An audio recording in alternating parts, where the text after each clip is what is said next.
I love my OrCart.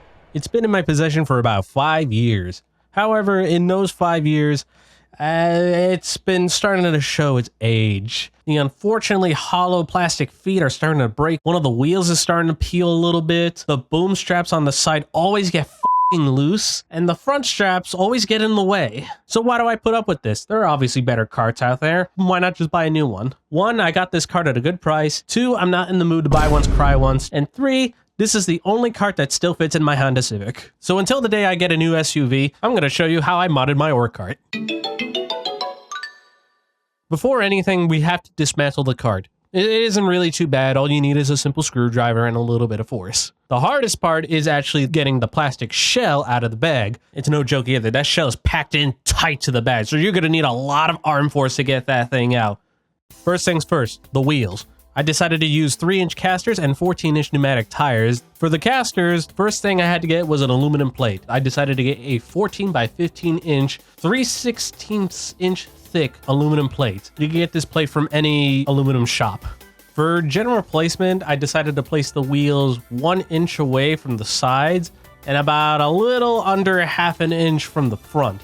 For the positioning of the plate, my plan is to have that thing snugged right under the shell, hopefully centered, and have it positioned to the front of the bottom. The next thing I did was deburr the plate. Yeah, that's right. I got a deburring tool specifically to make sure that the plate is nice and smooth and doesn't cut the fabric once I install everything. Nothing left to do now but to drill. The casters came with M8 screws, so I'm specifically going to be using an M8 Cobalt drill bit. The main reason why Cobalt is because it's one of the better materials to use to cut through metal. Titanium works too, but Cobalt is a little bit better. The screws I took out of the OrCart are all M5 screws, so in return, use an M5 drill bit to drill through the other holes used for the bottom. Once all the necessary holes for the plate have been drilled, the only thing left to do to it is simply debrill the holes.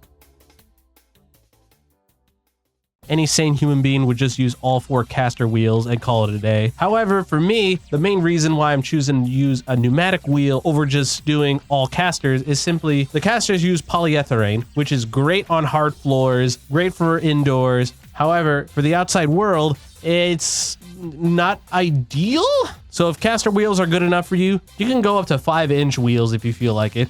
The next thing I measured out was the balance of the wheels. I temporarily put the trolley back into the shell and then balanced everything out to check out my measurements. I do have a clearance of either 8 to 13 inches. So if you want to switch to smaller caster wheels, know that you have a 4-inch clearance on top of the wheels, however big they do choose them to be. For the pneumatic tires, the most important piece is the axle. I got a 3-foot long threaded axle. How I'm going to install the axle is simply this. I'm going to drill the axle through the shell and also through the trolley. Now, that sounds extremely dangerous, and it is. But what I discovered was that there is a 5 by 1 inch opening that is clear that doesn't interfere with the mechanism. So it was possible to actually get an axle through that thing. Now comes the most dangerous part of the whole thing, drilling through the trolley. Because I only have a couple tries to do this, and any bigger the hole, the more of the risk I could accidentally destroy the trolley in the future.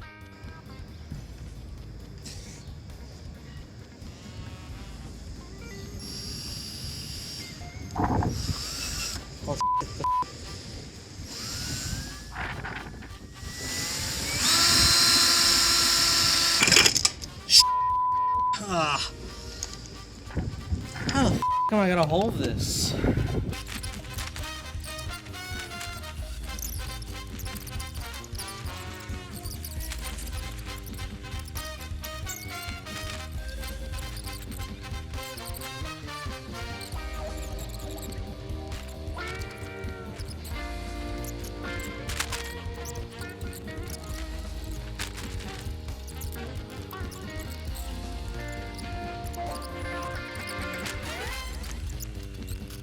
Alright.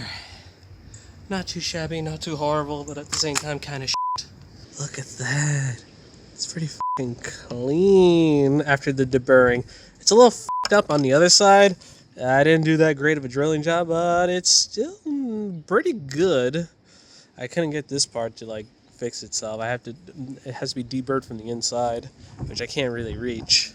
But overall, I mean, it still makes it through pretty darn nicely.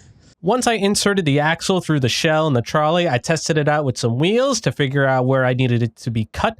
And then I just simply used a hacksaw and cut where I needed to. Now the only thing left to do is just to put the whole thing back together. 6.5 hours later. Wheels are good. Basically just did simple bolts through up. Put some red Loctite over that. And then for the axle, I put basically 2 bolts on both sides so it doesn't blast through the shell. And then, another bolt and washer for each side of the trolley so it doesn't destroy or strip the trolley too much. And then, yeah, that's there we go. Wheels. I just barely miss the zipper, but it's okay.